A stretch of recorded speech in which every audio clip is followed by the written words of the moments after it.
Ladies and gentlemen, boys and girls, welcome back to my YouTube channel. This is Samir and you are watching a video which is from Chocolate Sam's channel. Hope you all are good. So already మీకు thumbnail చూసి మన వీడియోలోకి వచ్చిల్లు. మనం ఏ topic మీద మాట్లాడబోతున్నామో మీకు idea ఉంది. So ఈ video చూసేటోళ్ళల్లో already injured అయిన వాళ్ళు ఉన్నారు, కాని వాళ్ళు ఉన్నారు, బిగినర్స్, ఇంటర్మీడియట్స్, ఎలైట్ అథ్లెట్స్ చాలా మంది ఉంటారు.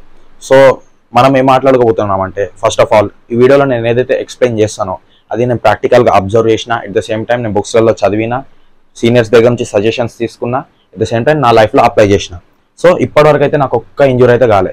ఎప్పుడైతే నేను లైట్గా జిమ్ ఆపేసి నేను ఎప్పుడైతే ఒక క్రికెట్ ఆడినప్పుడు నాకు ఇట్లా వ్రిస్ట్ కాడ లైట్గా ఇట్లా పెయిన్ వచ్చినట్టు అనిపించింది. అది ఇంజూరీ కాదు, బట్ నేను ఇన్స్టాలో చెప్పేసిన ఇట్లా నాకు పెయిన్ వస్తుంది అందుకని జిమ్ ఆపేసిన. ఇప్పుడు నన్ను అబ్జర్వ్ చేస్తే మీరు నాకైతే ఇంజూరీ కాలే ఇప్పటి వరకు. ఎందుకు? నేను సేఫ్టీ మెజర్స్ తీసుకున్నా అండ్ పర్ఫెక్ట్ ఫామ్లో పర్ఫెక్ట్ పోస్టర్ పెట్టి నేను వర్కౌట్ చేసిన. ఎట్ ద సేమ్ టైం నాకు ఏమైనా తెలియకుంటే నేను ఎల్డర్స్ని, నాకు సీనియర్స్ లైక్ ఎవరైతే ఉంటారో వాళ్ళని అడిగిన. సో ఇంజరీస్ కాలే నాకు. సో నేను మీకు ఇచ్చే సజెషన్ ఏంటంటే, ఇందులో ఎలైట్ అథ్లెట్స్ చూస్తూ ఉన్నా, అడ్వాన్స్డ్ అథ్లెట్స్ చూస్తూ ఉన్నా, మీరు కూడా వినండి. సో ఇది ఏంటంటే నేను పర్సనల్గా అబ్జర్వ్ చేసి ఎట్ ద సేమ్ టైం బుక్స్లలో చదివి మొత్తం అయితే ఇన్ఫర్మేషన్ మీకు ప్రొవైడ్ చేస్తాను. సో ఎవరైతే నా ఛానల్ని ఫస్ట్ టైం విజిట్ చేసిల్లో వాళ్ళైతే సబ్స్క్రైబ్ చేసుకొని బెల్ నోటిఫికేషన్ అయితే ఆన్లో పెట్టుకోండి. At the same time like చేసి మీ దోస్త్ కానీ షేర్ చేయండి. ఎవరైతే మీ ఫ్రెండ్స్లలో జిమ్కి పోతారో వాళ్ళు కూడా ఈ ఇన్ఫర్మేషన్ని గ్యాదర్ చేసుకుంటారు ఈ వీడియో చూసి అని అనుకుంటాను. ఎట్ ద సేమ్ టైం వాళ్ళకి ఫ్యూచర్లో ఇంజరీస్ కావు మన ద్వారా అని చిన్న ఫీల్ మనకి. సో ఏమాత్రం లేట్ చేయకుండా స్టార్ట్ చేద్దాం. ఎవరైతే ఇంకా లైక్ చేయలేదో లైక్ చేయండి వీడియోని. సో లాస్ట్ వరకు చూడండి. A to Z మనం ఎక్స్పీరియన్స్ ఏదైతే ఫాలో అయినామో, ఏదైతే ఎక్స్పీరియన్స్ ఫేస్ చేసినామో, ఎట్ ద సేమ్ టైం ఈ వీడియో చూసినాక మేక్ ష్యూర్ మీకైతే ఇంజురీస్ కావు నేను చెప్పినట్టు వింటే. సో ఏమాత్రం లేట్ చేయకుండా స్టార్ట్ చేద్దాం. అసలు ఇంజురీస్ ఎందుకు అవుతాయి? అసలు మనకి ఇంజురీస్ ఎందుకు అవుతాయి అంటే, ఏదైతే మన మజిల్ ఎనాటమీ ఉందో దాన్ని సపోర్ట్ చేసుకుంటా మనం ఎక్సర్సైజ్ అయితే చేయాలి. ఎట్లా అంటే ఇప్పుడు చెస్ట్ ఫైబర్స్ ఉంటాయి, మనకు షోల్డర్ ఫైబర్స్ ఉంటాయి. ఇప్పుడు ఇట్లా ట్రైన్ చేస్తే మనకి షోల్డర్ ట్రైన్ అవుతుంది, ఇట్లా ట్రైన్ చేస్తే చెస్ట్ ట్రైన్ అవుతుంది. సో నేనేం చెప్తా అంటే, మన బాడీలో ఏదైతే ఎనాటమీ డిజైన్ చేయబడిందో దానికి సపోర్ట్ చేసుకుంటా మనం ఎక్సర్సైజ్ చేయాలి. దాన్ని కాదని మనం మొండికేసి మొత్తం వేరే పోస్టర్లో వేరే ఫామ్లో చేస్తే మనకి ఇంజరీస్ అయితే అవుతాయి. సో ఈ ఇంజరీస్ అనేటి ఇండివిజువల్ టు ఇండివిజువల్ డిపెండ్ ఉంటాయి. ఇప్పుడు సపోజ్ నేను ఇట్లా చేస్తే ఇంజరీ అవుతుందని చెప్పిన, ఇప్పుడు ఇట్లా చేసుకుంటా నేను ఈ మజిల్ మీద ఒక 20 kgs లోడ్ వేసిన, అక్కడ వరకు నా మజిల్ మోయగలదు. At the same time injury కాదు. ఎప్పుడైతే 20 దాటుతానో, 25, 30 వేస్తానో అప్పుడు నాకు తుప్పుకుంటుంది టెండన్. అర్థమవుతుంది కదా? సో ఒక పర్సన్కి 20 కాడ ఇంజరీ కావచ్చు, ఇంకో పర్సన్కి 30 కాడ కావచ్చు, బట్ అవ్వడైతే పక్క లాంగ్ టర్మ్లో. సో మీకు ఇంజరీస్ కావద్దన్నా ఏం కావద్దన్నా ఇండివిజువల్ టు ఇండివిజువల్ డిపెండ్ ఉంటుంది. ఎట్ ద సేమ్ టైం వాడు చేస్తాడని నువ్వు చేయొద్దు, వాడు ఏదైతే కరెక్ట్ ఫామ్ యూజ్ చేస్తాడో అదే నువ్వు కాపీ చేయి. ఎట్ ద సేమ్ టైం నువ్వు నీ లిమిట్స్ని పుష్ చేయి, బట్ ఓవర్గా పుష్ చేయకు. ఎక్కువ వెయిట్లు చేసినా, నువ్వు కరెక్ట్ ఫామ్లో చేసి ఎక్కువ వెయిట్ లేబట్టినా నీకు ఇంజరీ అయ్యే ఛాన్స్ ఉంటుంది. సో మీకు అర్థమైంది కదా, ఇండివిజువల్ టు ఇండివిజువల్ డిపెండ్ ఉంటుంది. ఎట్ ద సేమ్ టైం మనకి ఇంజరీస్ బిగినర్స్లో ఎక్కువ చూస్తూ ఉంటాం. ఎందుకు? బిగినర్స్ వాళ్ళు వితౌట్ గైడెన్స్ ఎవరిని అడగకుండా హెచ్చులకి మొత్తం లేపుతూ ఉంటారు, చేస్తూ ఉంటారు. సో మేక్ ష్యూర్ ఈ పాయింట్ అయితే గుర్తుపెట్టుకోండి. అసలు ఇంజరీస్ ఎందుకు అవుతాయి అంటే, మనకి ఏదైతే మజిల్ ఎనాటమీ ఉంటుందో దానికి సపోర్ట్ చేయకుండా మీరు పర్ఫామ్ చేసే ఎక్సర్సైజెస్ అక్కడ అయ్యే ఛాన్స్ ఉంటుంది ఇంజరీ. సో ఈ వీడియోలో మనం బిగినర్స్ని టార్గెట్ చేద్దాం ఫస్ట్. ఎందుకంటే బిగినర్స్లో ఎక్కువ ఇంజరీస్ అవుతూ ఉంటాయి, వితౌట్ గైడెన్స్, వితౌట్ పర్ఫార్మెన్స్ చేస్తూ ఉంటారు. సో ఎవరైతే ఈ వీడియో బిగినర్ చూస్తారో వాళ్ళకి మంచిగా హెల్ప్ఫుల్ అవుతుంది. నెక్స్ట్ మనం ఇంటర్మీడియట్ అండ్ అడ్వాన్స్డ్ అథ్లెట్స్ గురించి మాట్లాడుకుందాం. సో చెప్పినా కదా మీకు, నేను ఏదైతే వీడియోలో ఇన్ఫర్మేషన్ షేర్ చేస్తున్నానో అది నేను ప్రాక్టికల్గా ఎక్స్పీరియన్స్ చేసిన, అట్ ద సేమ్ టైం నేను బుక్లలో చదివిన, సీనియర్స్ దగ్గర నుంచి ఇన్ఫర్మేషన్ గ్యాదర్ చేసి ఇంజరీస్ నుంచి ఎట్లా ప్రివెంట్ కావాలా ఆ స్క్రిప్ట్ అనేది రాసి మీకు షేర్ చేస్తాను. సో ఫస్ట్ బిగినర్స్ని టార్గెట్ చేస్తే వాళ్ళకి ఎక్కువ ఇంజరీస్ అవుతూ ఉంటాయి. ఏ రీజియన్లా? ఇక్కడ షోల్డర్ రీజియన్లా, at the same time back, lower back కాడ, ఎట్ ద సేమ్ టైం మనకి నీస్ కాడ. ఇంకా ఇండివిజువల్ టు ఇండివిజువల్ మాట్లాడుకుంటే మజిల్ పెయిన్ కూడా వస్తూ ఉంటుంది. మజిల్ పెయిన్ ఎట్లా ట్రైన్ చేస్తే రాదు, లైక్ వాళ్ళు ఓవర్ ట్రైన్ చేయటం వల్ల, ఇవి కూడా మాట్లాడుకుందాం మనం వీడియోలో. ఎట్ ద సేమ్ టైం చాలా ఉంటాయి రీజన్స్. సో ఫస్ట్ పాయింట్ ఏంటంటే కరెక్ట్ గైడెన్స్ లేకపోవటం. గైడెన్స్ ఉంటే మనకి ఇంజరీస్ కావు. గైడెన్స్ ఎట్లా వస్తుంది? ఇప్పుడు పక్కన మనకి ఎలైట్ అథ్లెట్ లేకుంటే సమ్ వాట్ నాలెడ్జ్ తెలిసినోడు ఉంటే ఓకే అట్లా చేయరా ఇట్లా చేయరా అంటాడు. బట్ నువ్వు ఒకనివే పోయినావు జిమ్కి, నీకేం తెలియదు. నీకు తెలియకుంటే నువ్వు తెలుసుకో, అడగడంలో తప్పేం లేదు. ఎందుకంటే ఎవడు నీ దగ్గరకు వచ్చి చెప్పాడు, నువ్వు అడిగి తెలుసుకో నువ్వు ఎట్లా పర్ఫామ్ చేయాలో ఏంది కథ అని. సో ఫస్ట్ 3 months నువ్వు ఏదైతే జిమ్లో అడుగు పెట్టి చేస్తా ఉంటావో 3 months నువ్వు లర్న్ చేయడానికే ట్రై చేయి. ఏదైతే ఎక్సర్సైజ్ నువ్వు పర్ఫామ్ చేస్తున్నావో, ఏ మజిల్ మీద పడుతుంది, సిగ్నల్ మజిల్ మీద పడాలంటే ఏమేమి ఎక్సర్సైజెస్ చేయాలి, అది మొత్తం నువ్వు ప్రాక్టికల్గా ఎక్స్పీరియన్స్ చేసి నెక్స్ట్ వెయిట్లో ప్రోగ్రెస్ చేయి. నువ్వు ఏదైతే జిమ్లో చేస్తున్నావో వర్కౌట్స్, అది ఏ మజిల్ మీద టార్గెట్ అవుతుంది, ఎట్లా పర్ఫామ్ చేయాలి, కరెక్ట్ పర్ఫార్మెన్స్ నువ్వు ఇచ్చినావంటే, కరెక్ట్ పోస్చర్ మెయింటైన్ చేసినావంటే అందులో నీకు ఇంజరీస్ కావు. సో అది నేను ఫాలో అయింది. అట్ ద సేమ్ టైం మీకు చెప్తున్నా, అర్థమైంది కదా. కరెక్ట్ గైడెన్స్ లేకపోవటం, గైడెన్స్ ఉంటే ఈ మిస్టేక్స్ కావు. ఇఫ్ గైడెన్స్ ఇవ్వనికి ఎవరు లేకుంటే మీరు మీ పక్కన ఎవరైతే చేస్తూ ఉంటారో వాళ్ళని అడిగి తెలుసుకోండి. సెకండ్ పాయింట్ ఏంటంటే కరెక్ట్ ఫామ్లో చేయకపోవటం. మీరు ఏదైతే ఎక్సర్సైజ్ కరెక్ట్ ఫామ్లో పర్ఫామ్ చేస్తారో అప్పుడు నీ మజిల్ ఏదైతే మజిల్ని టార్గెట్ చేసి కొడుతున్నావో ఆ మజిల్ అనేది మంచిగా ట్రైన్ అవుతుంది. వితౌట్ ఫామ్లో కొడితే మీరు చెప్పిన కదా ఇందాక, ఇట్లా చేస్తే మీకు ఇక్కడ షోల్డర్ మీద పడే ఛాన్స్ ఉంది ఎక్కువ ఎఫెక్ట్. సో నువ్వు ఇక్కడ చెస్ట్ ట్రైన్ చేస్తున్నావు కాబట్టి కొంచెం లోపలికి తీసుకో, ఎల్బో మూమెంట్ అని ఇట్లా తీసుకొని ఇట్లా పుష్ చేయి. ఇట్లా పుష్ చేస్తే నీకు ఇక్కడ చెస్ట్ ట్రైన్ అవుతుంది. సో ఇట్లా కాదు నువ్వు ఇట్లా పర్ఫామ్ చేస్తా అంటే you are going indirectly to get injured. So third point ఏంటంటే ఓవర్ ట్రైనింగ్. ఓవర్ ట్రైనింగ్ చేసినా నీకు మజిల్ అనేది టెండాన్స్ అనేవి ఇంజూర్ అవుతాయి. ఎట్లా అంటే ఇప్పుడు నువ్వు చెస్ట్ ట్రైన్ చేస్తాను, ఇప్పుడు చెస్ట్ ఇంత లిమిట్ వరకు ట్రైన్ చేస్తూ నువ్వు ఇంటికి పోయి రెస్ట్ ఇస్తే అప్పుడు గ్రో అవుతుంది. సో నాకు చెస్ట్ పెరగట్లేదు రాబాయి, నేను 2 గంటలు కరెక్ట్ అదే ఎక్సర్సైజ్ని సాగొట్టి చెస్ట్ని పర్ఫామ్ చేస్తానంటే నీకు ఓవర్ ట్రైనింగ్ అయ్యి మజిల్ ఓవర్గా డ్యామేజ్ అయ్యి నీకు అది కూడా ఇంజురీకి దారితీస్తుంది. అర్థమైంది కదా. మన బాడీ బిల్డింగ్లా ఏదైతే ఉంటుందో మనం 100% ట్రైనింగ్కి ఎంత అయితే ఇస్తామో దానికంటే ఎక్కువ మనం డైట్కి స్లీప్ ఇవన్నీ ట్రై చేయాలి. సో ఇండైరెక్ట్గా నేను ఏం చెప్తా అంటే స్మార్ట్గా చేయండి ట్రైనింగ్, ఎక్కువ హార్డ్ వర్క్ చేయకండి. లైక్ ఇప్పుడు కరెక్ట్ మనం మాట్లాడుకుంటే లోవర్ పెక్స్, మిడిల్ పెక్స్, అప్పర్ పెక్స్ ఉంటాయి. సో లోవర్ పెక్ ఒకటే వేరియేషన్, అందులో 4 sets పర్ఫామ్ చేయండి టిల్ ఫెయిల్యూర్ వరకు, అక్కడ నీకు ట్రైన్ అయిపోతుంది లోవర్ పెక్. అట్లా మిడిల్, అట్లా లో, అట్లా అప్పర్. సో అట్లా ఓవర్గా ట్రైనింగ్ చేయకండి, స్మార్ట్గా ట్రైనింగ్ చేయండి. సో ఫోర్త్ పాయింట్ ఏంటంటే మీరు ఏదైతే వర్కౌట్ పర్ఫామ్ చేస్తారో ఆ వేరియేషన్ ఎట్లా చేయాలో తెలుసుకోవటం. ఎట్లా అంటే ఇప్పుడు చెప్పినా కదా, మీరు జిమ్కి పోతారు 3 months, ఈ 3 months మొత్తం మీరు నేర్చుకోనికే పెట్టేయండి. ఎందుకంటే మీ బాడీ, మీ మజిల్ ఎనాటమీ, మీ మైండ్ సెట్ మీది మొత్తం. ఎవడో పక్కనోడు వచ్చి చెప్పడు.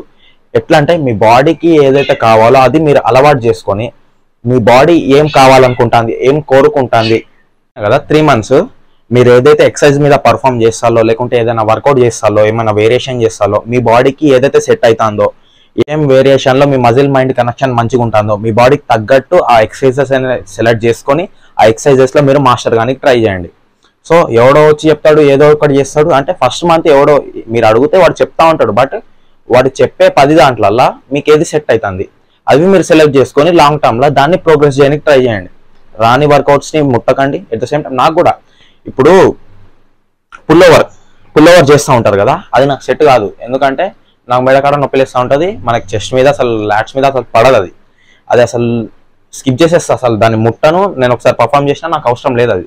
సో అట్లా కొన్ని ఉంటాయి ఎక్సర్సైజెస్ మీకు సెట్ కానివి, అవి వదిలేయాలి, అసలు దాని జోలికి పోవద్దు. ఎందుకంటే టైం వేస్ట్, ఇంకా గట్టిగా మాట్లాడితే ఇంజరీస్ కూడా అవుతాయి మనకు సెట్ కాని దాంట్లో పోతే. 5th పాయింట్ మాట్లాడుకుంటే not following poster. So poster ఏంటంటే మీరు ఏదైతే పర్ఫామ్ చేస్తారో ఆ పర్ఫార్మెన్స్లో మీ బాడీ, మీ యాంగిల్స్ అనేవి ఎట్లా మెయింటైన్ చేయాలా. ఇఫ్ సపోజ్ మీరు ఎగ్జాంపుల్ తీసుకుంటే నేను బెంచ్ ప్రెస్ చేస్తాను, బెంచ్ ప్రెస్లో జస్ట్ ఇట్లా దింపుడు లేపుడే రారా, ఇక నా బాడీతో పని ఏముంది, నాకు ఇక్కడ చెస్ట్ మజిల్ ఇన్వాల్వ్ అయితే చాలు అంటా ఉంటాం అనుకోండి. నేను ఇట్లా రాడ్ తీసుకున్నా, లీన్ అయినా, ఇప్పుడు దింపుతున్నా. దింపేటప్పుడు నేను ఇట్లా స్కాప్లా రీట్రాక్ట్ చేయకుండా అవుట్ ట్రాక్ చేసి ఇట్లా దింపితే దేని మీద పడుతుంది, షోల్డర్. రీట్రాక్ట్ చేస్తే చెస్ట్. సో నేను రీట్రాక్ట్ చేయకుండా అవుట్ ట్రాక్ చేసి దింపితే పడుతుందా, పడదు. అది poster. At the same time మనం మంచిగా 100% ఎఫర్ట్స్ పెట్టాలంటే మన బ్యాక్ అనేది లైట్గా ఆర్చ్ ఉండాలా. లైక్ ఇది బెంచ్ అనుకోండి, ఇట్లా రావాలా బ్యాక్. అర్థమవుతుంది కదా. సో నేను చెప్పలేను, కరెక్ట్ ఎడిటింగ్ కూడా చేయను, జస్ట్ తీసి పోస్ట్ చేసేస్తా, అర్థం చేసుకోండి. At the same time legs ఉంటాయి కదా, లెగ్స్ ప్రెస్ చేస్తూ ఉండాలా. ప్రెస్ చేసి ఇక్కడ మీరు ఎనర్జీ జనరేట్ అవుతుంది. ఈ మొత్తం ఫాలో అయితేనే దాన్ని కరెక్ట్ ఫామ్ అండ్ పోస్చర్ అంటాం పర్ఫామ్ చేయడానికి. సో కరెక్ట్ పోస్చర్ కూడా మెయింటైన్ చేయాలా. మీరు ఏదైతే పర్ఫామ్ చేస్తారో ఎక్సర్సైజ్లో పోస్చర్ కూడా మ్యాటర్ చేస్తుంది. ట్రైనింగ్ వితౌట్ నోయింగ్, మీకు ఏదైతే తెలియదో దాంట్లో పోకండి. ఇఫ్ దాంట్లో మీకు తెలుసుకుందాం అనుకుంటే ఎవరైతే సీనియర్స్ ఉంటారో, ఎవరైతే ఎల్డర్స్ ఉంటారో వాళ్ళ గైడెన్స్ తీసుకొని వాళ్ళు ఎట్లయితే పర్ఫామ్ చేయమంటారో అట్లా పర్ఫామ్ చేయండి. మాక్సిమం ఆఫ్ ది జిమ్స్లలో ట్రైనర్స్ ఉంటారు, వాళ్ళని అడిగితే బరాబర్ చెప్తారు. ఎందుకంటే డిసిప్లిన్ గేమ్. ఎవరికి అయితే ఇన్ఫర్మేషన్ తెలుసో పక్కనోడు అడిగితే వాడు చెప్పనీకే ట్రై చేస్తాడు. డైట్లో అట్లా కాదు, జస్ట్ ఎక్సర్సైజ్లో అంటాను నేను. సో వానికి ఏదైతే తెలుసో వాడు చెప్పనీకి ట్రై చేస్తాడు. అర్థమవుతుంది కదా, ఎవడు చీటింగ్ చేయడు ఎక్సర్సైజెస్లో. ఎందుకంటే ఈ గేమ్ అట్లాంటిది, హెల్పింగే ఎక్కువ ఉంటుంది ఇందులో. వితౌట్ ఏది మనం జస్ట్ ఎక్సర్సైజెస్ మాట్లాడుకుంటే. డైట్లో అట్లా కాదు, ఎవరిని చీటింగ్ వాడుకుంటుంది, ఎవడు బయటికి చెప్పుకోడు డైట్. సో పర్ఫామ్ చేయాలనుకుంటారో అది ఫస్ట్ మీరు తెలుసుకొని పర్ఫామ్ చేయండి. అది తెలియకుండా మీరు పర్ఫామ్ చేస్తే బరాబర్ మీకు ఇంజురీస్ అవుతాయి. సో 7th వన్ ఏంటంటే not drinking enough water. So water తాగకుంటే మీ బాడీ అనేది డిహైడ్రేట్ అవుతుంది. సో డిహైడ్రేట్ అయితే మీ బాడీ ఇండైరెక్ట్గా ఇంజూర్డ్ అవుతుంది. ఎట్ ద సేమ్ టైం మీరు ఏదైతే ఎక్సర్సైజ్లో పర్ఫామ్ చేస్తారో టెండాన్స్ కూడా తుప్పుకునే ఛాన్స్ ఉంది. సో ఏదైతే మీరు పర్ఫామ్ చేస్తారో exercise during set to set SIP water తాగని ట్రై చేయండి. సిప్ ఏం కాదు, సెట్ టు సెట్ మధ్యలో కొంచెం వాటర్ తాగండి. ఎక్కువ తాగినా ప్రాబ్లం అవుతుంది. మీ బాడీ మీకు అర్థం అవ్వాలా ఎంత తాగాలో. So not drinking enough water it leads to cause and injury while you are doing exercises. So మీకు ఇంజురీ కావద్దంటే వాటర్ కరెక్ట్ తాగండి. సో మీకు ఇంకోటి ఏం చెప్పాలనుకుంటాను అంటే, సో ఏదైతే నేను మాట్లాడుతున్నానో అది నేను తెలుసుకొని అండ్ స్క్రిప్ట్ రాసుకొని మీకు ఎక్స్ప్లెయిన్ చేస్తాను. సో ఈ వీడియోలో జస్ట్ ఎక్స్ప్లెయిన్ చేసేంత వరకే. సో నెక్స్ట్ పార్ట్లో నేను జిమ్కి పోయి ఏదైతే ఎక్సర్సైజెస్లో మీకు ఇక్కడ ఇంజూరీ అయ్యే ఛాన్స్ ఉందో ఆ ఎక్సర్సైజెస్ ఎట్లయితే పర్ఫామ్ చేయాలో దాని మీద అయితే నేను చేయడానికి ట్రై చేస్తాను. సో ఆ వీడియో చూడాలంటే సబ్స్క్రైబ్ చేసుకోండి అంతే. సో ఇప్పుడు నేను మీకు థియరిటికల్గా ఎక్స్ప్లెయిన్ చేస్తాను, అక్కడ నీకు ప్రాక్టికల్గా చూపెడతా. Not eating enough protein. మీకు ఏదైతే మజిల్ మీరు ట్రైన్ చేసి మీ టిష్యూస్ అనేవి డ్యామేజ్ చేస్తారో ఆ టిష్యూస్ని మళ్ళీ మనం రీబిల్డ్ చేయడానికి ప్రోటీన్ అనేది సప్లిమెంట్ అనేది కావాలా మనకి. సో ఆ ప్రోటీన్ అనేది మనకి ఫుడ్ నుంచి కవర్ చేసుకోవచ్చు, లేకుంటే పౌడర్ ద్వారా కవర్ చేసుకోవచ్చు. అది మీ ఆప్షనల్, అది మీ choice. So not eating enough protein. So protein correct తినకపోవటం కూడా మీకు ఇంజరీకి దారితీస్తుంది. ఎట్లా అంటే మీరు ఎప్పుడైతే ట్రైన్ చేస్తారో మీ మజిల్ అనేది డ్యామేజ్ అవుతుంది. ఆ డ్యామేజ్ అయిన మజిల్ మళ్ళీ మీకు రీబిల్డ్ కావాలంటే, ముందుటి కంటే స్ట్రాంగ్ కావాలంటే మీకు ప్రోటీన్ అనేది కావాలా, ఆ మజిల్ మళ్ళీ రీబిల్డ్ కానికి, స్ట్రాంగ్ అవ్వడానికి. సో మీరు ఇక్కడ ప్రోటీన్ వేయట్లే, మీరు సాగొట్టిన మజిల్ని మళ్ళీ సాగొడతా అంటే ఇంజూరీ అయ్యే ఛాన్స్ ఉంటుంది. సో మీరు నేను ఏదైతే పాయింట్స్ చెప్తానో ఎవ్రీ పాయింట్ ఈజ్ ఇంపార్టెంట్. చాలా మంది కాంపౌండ్ వర్కౌట్ స్కిప్ చేస్తూ ఉంటారు. ఇప్పుడు పైన నేను చెప్పిన పాయింట్స్ కరెక్ట్ ఫాలో అవ్వకుండా మెల్లగా ప్రోగ్రెస్ చేసుకుంటూ వస్తే మీరు కాంపౌండ్ వర్కౌట్స్లో మాస్టర్ అవ్వచ్చు. ఎట్లాంటి ఇప్పుడు బెంచ్ ప్రెస్ చేస్తారు, బెంచ్ ప్రెస్లో కరెక్ట్ మీరు ఫామ్ అండ్ పోస్చర్ మెయింటైన్ చేస్తే కరెక్ట్ ఏ మజిల్ హిట్ కావాలో అదే అవుతుంది. సో ఆ మజిల్స్లో మీరు ఎప్పుడైతే మీరు బెంచ్ ప్రెస్ చేస్తారో, compound workouts is nothing but more muscles involvement. So మీరు చెస్ట్ని ట్రైన్ చేస్తారు, చెస్ట్ ఇన్వాల్వ్ అవుతుంది, మీకు యాంటీరియర్ ఇన్వాల్వ్ అవుతుంది, వెనక లాట్స్ ఇన్వాల్వ్ అవుతున్నాయి, at the same time tricep involve అవుతుంది. సో ఇది కాంపౌండ్ వర్కౌట్స్. మీకు ఐసోలేషన్ అంటే మీరు ఏదైతే పర్ఫామ్ చేస్తారో అందరూ సింగిల్ మజిల్ అనేది హిట్ అవుతుంది. సో కాంపౌండ్ వర్కౌట్స్లో నెంబర్ ఆఫ్ మజిల్స్ అనేవి హిట్ అవుతాయి. సో ఇప్పుడు మనం టాపిక్లో వస్తే కాంపౌండ్ వర్కౌట్స్ అనేవి స్కిప్ చేయకండి. ఎందుకంటే మీరు ఏదైతే కాంపౌండ్ వర్కౌట్స్ పర్ఫామ్ చేస్తారో అందులో నెంబర్ ఆఫ్ మజిల్స్ ఇన్వాల్వ్ అవుతాయి. ఎట్ ద సేమ్ టైం మీకు బయటికి ట్రైన్ అయ్యే మజిల్సే కనబడుతుంది, బట్ ఇంటర్నల్గా కూడా ట్రైన్ అవుతాయి మజిల్స్. మీకు ఇది బయట నుంచి పర్ఫామ్ చేసేదే కనబడుతుంది, బట్ ఇంటర్నల్గా కూడా చాలా హెల్త్ బెనిఫిట్స్ ఉన్నాయి. ఎట్ ద సేమ్ టైం మనకి టెండాన్స్ అనేటివి కూడా గట్టిగా అవుతాయి కాంపౌండ్ వర్కౌట్స్ చేయడం వల్ల. Make sure compound workouts perform చేయండి, ఎక్కువ కాంపౌండ్ వర్కౌట్స్కే ప్రయారిటీ ఇవ్వండి. మనకి ఓల్డ్ స్కూల్లో కూడా చాలా మంది ఎలైట్ అథ్లెట్స్, మన సీనియర్స్, ప్రొఫెషనల్స్ ఇందులోనే మాస్టర్ అయ్యి మంచిగా బాడీస్ అండ్ కట్అవుట్స్ తీసిన వాళ్ళు ఉన్నారు. So last but not least 10th point, sleep at least 8 to 9 hours. మీరు ఏదైతే మజిల్ని ట్రైన్ చేస్తారో అది 100% మీరు డ్యామేజ్ చేస్తారు. అనేది 100% డ్యామేజ్ చేసినాక మీరు 100% డైట్ ఇచ్చినా మీ మజిల్ అనేది మొత్తం రికవర్ కాదు. ఎందుకంటే మీ మజిల్ సప్లిమెంట్ ద్వారా ఎట్లయితే రికవర్ అవుతుందో ఎట్ ద సేమ్ టైం మీరు పడుకునేటప్పుడు ఆ రికవరీ ప్రాసెస్ని కూడా ఎక్కువ మ్యాటర్ చేస్తుంది. సో మీ మజిల్ డైట్ ద్వారా ఎట్ ద సేమ్ టైం మనం ప్రయారిటీ స్లీప్లో ఎంత ఇస్తామో అది కూడా మ్యాటర్ చేస్తుంది. సో ఒక మజిల్ బిల్డ్ చేయాలంటే దానికి కరెక్ట్ డైట్ ఉండాలి, కరెక్ట్ స్లీప్ ఉండాలి. అండ్ మీరు ఎప్పుడైతే మజిల్ని ట్రైన్ చేసిల్లో అది బిల్డ్ అవ్వాలంటే మీకు ఇండైరెక్ట్గా స్లీప్ ఇవ్వాల్సిందే. సో 8 to 9 hours బరాబర్ ఇవ్వాల్సిందే స్లీప్. ఇఫ్ మీరు స్లీప్ ఇవ్వకుంటే, కరెక్ట్ పడుకోకుంటే నెక్స్ట్ వర్కౌట్ పర్ఫామ్ చేయకండి. ఏమవుతుంది, వీక్కి 3 days ట్రైన్ చేసి కరెక్ట్ కట్అవుట్లు, కరెక్ట్ బాడీలు తీసిన వాళ్ళు కూడా ఉన్నారు. సో మీరు కరెక్ట్ బాడీ తీయాలంటే ఓవర్ ట్రైనింగ్ చేయడం కాకుండా స్మార్ట్గా ట్రైన్ చేసి మంచిగా డైట్ ఇచ్చి మంచిగా స్లీప్ ఇవ్వండి బాడీకి. సో అప్పుడే మంచిగా బిల్డ్ అవుతుంది. సో ఇది ఈ 10 points. At the same time చాలా రాసిన ఇంకా స్క్రిప్ట్, బట్ లాంగ్ అవుతుంది వీడియో. సో మనం నెక్స్ట్ ప్రాక్టికల్గా మాట్లాడుకుందాం. ఆ ప్రాక్టికల్ వీడియోస్లో మనం ఏం మాట్లాడుకుందామో ఇప్పుడే నేను ఎక్స్ప్లెయిన్ చేస్తాను చూడండి. అసలు వేరియేషన్స్ ఎట్లా పర్ఫామ్ చేయాలా, అందులో టెక్నిక్స్ ఏంటి, మీకు ఇంజురీ కాకుండా ఉండాలంటే ఎట్లా ట్రైన్ చేయాలా. ఇప్పుడు ఫస్ట్ నేను బిగినర్స్కి ఎక్స్ప్లెయిన్ చేసి దాని తర్వాత ఇంటర్మీడియట్స్కి దాని తర్వాత దానికి ఎక్స్ప్లెయిన్ చేస్తాను చెప్పిన. బట్ నేను ఏదైతే మాట్లాడినో అందులో ఓవరాల్ పాయింట్స్ కవర్ అయిపోయినాయి. ఇవి అందరు ఫాలో కావాల్సిందే. ఎట్ ద సేమ్ టైం ఇప్పుడు ఇంటర్మీడియట్ ఉన్నాడు, వాడు కరెక్ట్ ఫామ్ తెలుసు, వాడు కరెక్ట్ పోస్చర్ తెలుసు, బట్ ఈ ఏదైతే నేను పాయింట్స్ చెప్పినో అది ఫాలో కాకుండా బరాబర్ వానికి కూడా ఇంజురీ అవుతుంది. ఎట్ ద సేమ్ టైం ఎలా అయితే అథ్లెట్స్కి అడ్వాన్స్డ్ ఎవరైతే ట్రైనింగ్ చేస్తారో వాళ్ళకు కూడా అవుతుంది. సో ఓవరాల్గా మనం మొత్తం కవర్ చేసుకుంటూ వచ్చినాం టాపిక్స్. ఇప్పుడు నెక్స్ట్ ఏం ట్రైన్ చేయబోతున్నామో మనం ప్రాక్టికల్గా అది కూడా ఎక్స్ప్లెయిన్ చేసిన.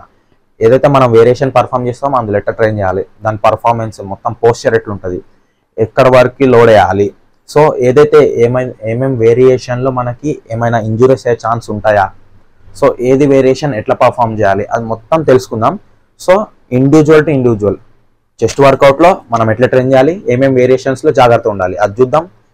షోల్డర్లో కూడా అంతే, ట్రైసెప్లో బైసెప్లో, మ్యాక్సిమం బైసెప్లో ఏమి ఉండవు బట్ కొన్ని ఉంటాయి, అవి కూడా మాట్లాడుకుందాం ఇన్ డీటెయిల్గా. సో బ్యాక్లో కూడా లెగ్స్లో కూడా. సో ఏదైతే మనం నెక్స్ట్ వీడియో తీయబోతున్నామో పార్ట్ 2లో అది మొత్తం ప్రాక్టికల్ బేస్డ్ ఉండబోతుంది. సో మొత్తం జిమ్లోనే ఉంటుంది ఆ వీడియో. ఎవరైతే ఆ వీడియో మిస్ కావద్దంటే సబ్స్క్రైబ్ చేయండి. సేమ్ టైం ఇంకో వీడియోలో కలుద్దాం. సో ఈ వీడియో ఇంకా చాలా మంది బిగినర్స్ కాడికి అండ్ చాలా మంది దగ్గరికి పోవాలన్నా మీ లైక్ అనేది మ్యాటర్ చేస్తుంది ఈ వీడియోలో. ఎట్ ద సేమ్ టైం మీకు ఏమైనా డౌట్స్ ఉంటే నెక్స్ట్ వీడియో దాని మీద చేయడానికి ట్రై చేస్తా, కామెంట్ చేయండి ఆ టాపిక్ మీద. సో సబ్స్క్రైబ్ చేయండి, లైక్ చేయండి, షేర్ చేయండి, at the same time comment చేయండి. దిస్ ఇస్ చాక్లెట్ సన్, ఫిర్ సే మిలేంగే. అండ్ ఏమైనా డౌట్ ఉంటే కామెంట్ చేయండి.